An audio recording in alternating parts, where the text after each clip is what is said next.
Hi, I'm Tony, and welcome to my channel, Watch Time LA.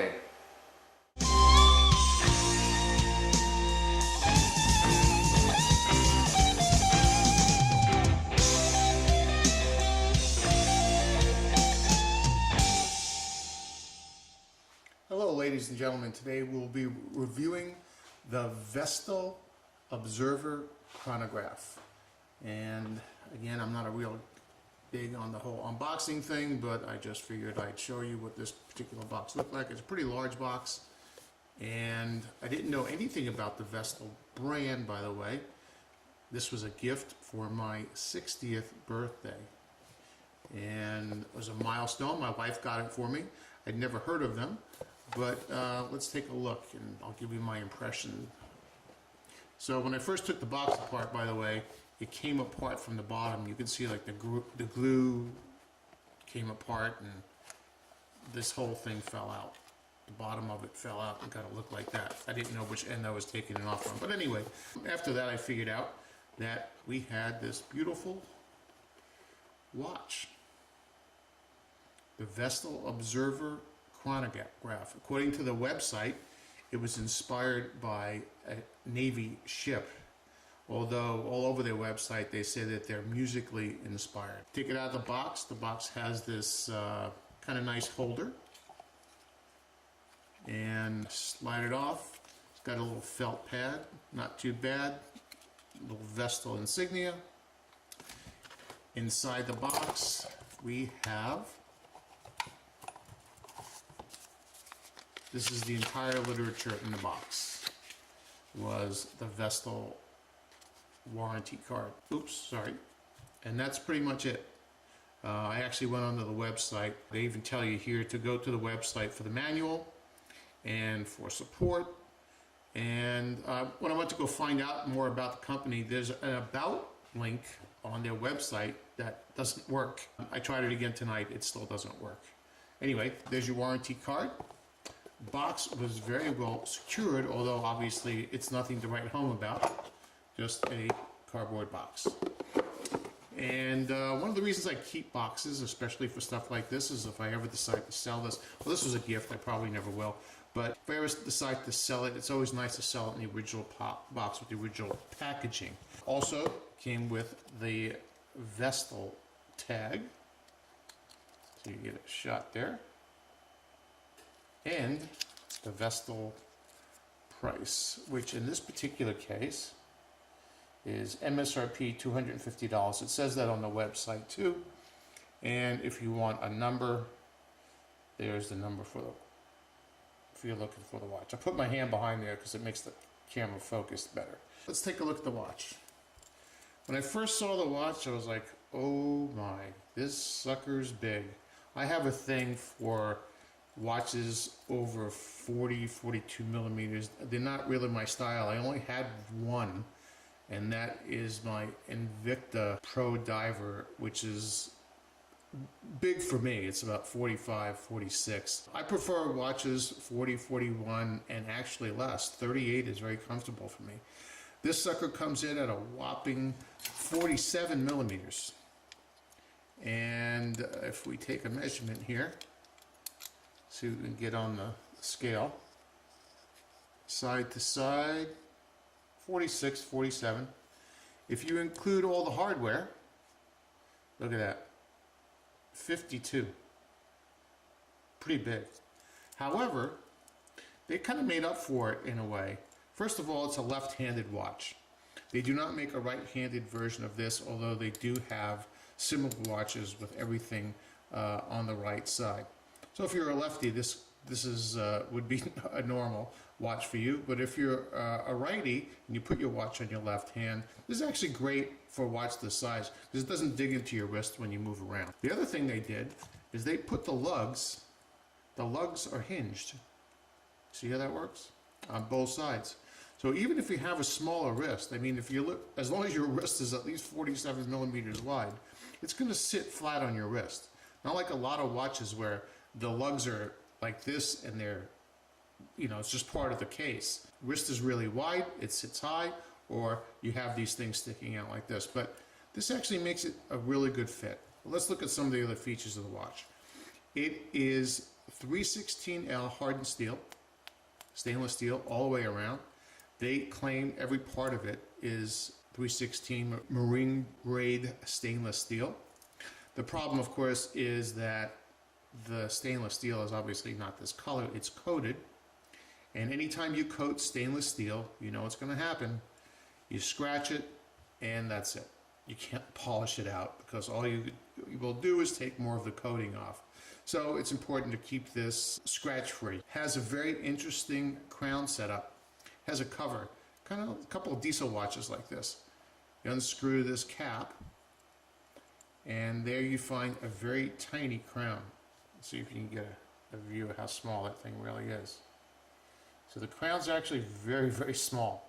What's weird about this is it looks like they may have done it for waterproof or maybe just for looks, but you would think if they did that, they would have put a gasket in here.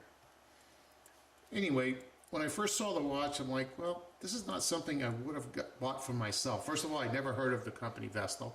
Weren't on any of the watch sites that I frequented.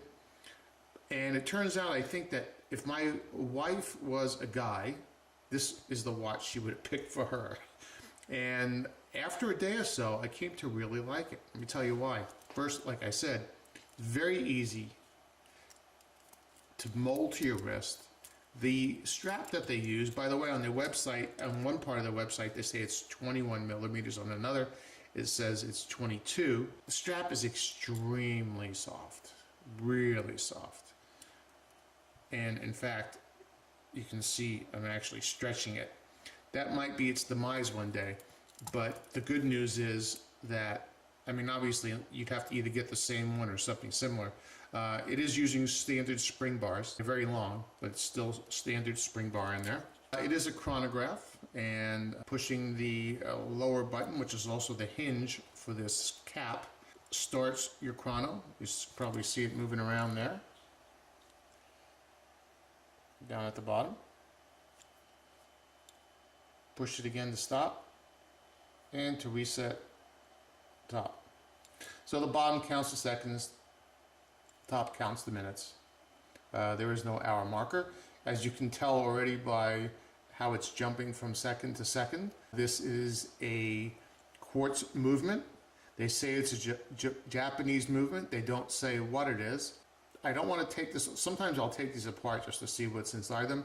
In this particular case, I'm not going to do that because the case comes apart from the top. You look at the back of this thing and how the case is designed. The lugs are actually attached to the bottom of the case, and they give you this little battery compartment thing here. In fact, you can see now where it says observer, and if I can get closer, what it says on top there, it says unvaryingly regular rhythm.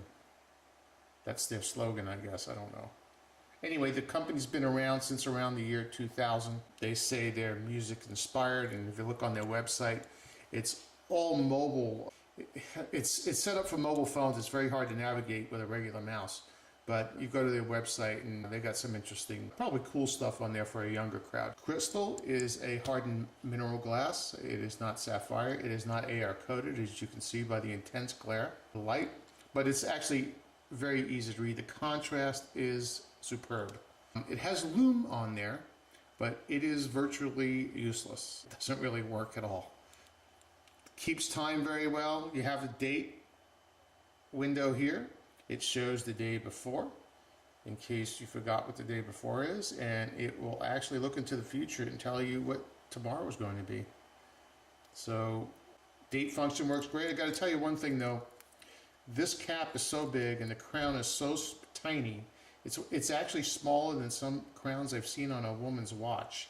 But it does work, and if you go out like this, it's just the time, and if you go in, I like the fact that it clicks very well into that second detent. A lot of watches don't do that. You have to constantly fiddle around to get it. This one is very, very easy, and you can spin the date very rapidly. So that's a big plus for this. And again, put the crown in. Again, I wish there was a gasket here, but there's not. And like I said, I wouldn't have purchased this for myself, But after wearing it for a few days, I gotta tell you, it's one of the most comfortable watches I've ever worn. The strap is so soft and so pliable, you don't have to pull on it real hard to get it to go into the hole you want it to go in. In fact, it's so comfortable, you really don't know it's there after a bit, although it is a bit top heavy at first. But once you get used to it, and if you tighten it down right, it's great. If you look, you see that kind of digging there. Imagine if it was on the other side and you were moving your wrist. So I love that this is a left-handed watch. It works perfectly. The numbers are big and bold. They are not your usual 12, 3, 6, and 9. And I love the uniqueness of this, that you have 11, 1, 5, 7, and 9. Obviously 3 can't be there because of the date window, but I love that it's unique. I love the outer chapter ring. Everything is crisp and clear on the dial. It's extremely easy to read. When you get older like I am, it really comes in handy. Again, there's your Vestal logo deep inside there. I don't know if you can see it. And in a minute here, we're going to take a look at some of the quality in this watch by doing some close-ups. Okay, and here's our close-up view. You see that it has a water rating of 100 meters with 10 atmospheres. Take a look at the dial. You can see that the chrono dials are very heavily textured, and the painted on numerals and indices are done actually very well down at this level. Very little bleed, so they did an excellent job there. The large indices are applied very well. You see a little bit of bleed around here, so it's not, you know, Rolex quality, but it's still pretty good. Very little bleed around these indices. Take a look at the top.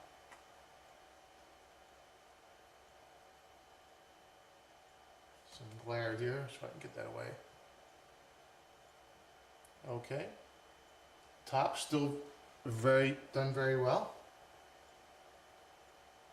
And unfortunately, well, like I said, I'm going to turn the light off real quick, see if we get any kind of lume going here at all. I don't think we will, but there you go. Here's your lume. I told you it's pretty lame. That's it. That's as good as it gets. And that was up close. You could imagine far away. It's pretty useless. Here we have the date wheel. And again, it's applied very well. I've seen some watches of higher dollar amounts that aren't actually done this well. And if you haven't been taking some real close-ups like this, it's really hard to see. You'll need like a 10x, 20x magnification. I can go up to 40x, but I'm not going to do that for this review.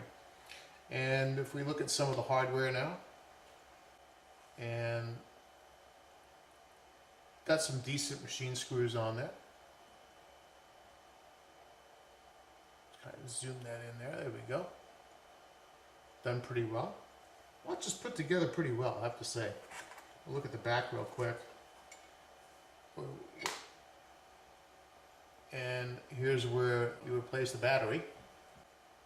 Finish is good. And here's the observer name. That's what it's called. There's the logo. 10 atmospheres, 100 meters. Unvaryingly regular in rhythm. Whatever that means. The plating has these little, I don't know how to explain it, they're kind of notches inside of it.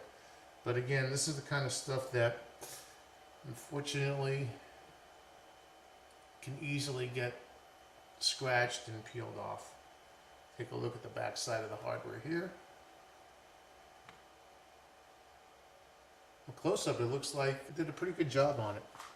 Pretty impressed. Anyway, we're going to break away from zoom.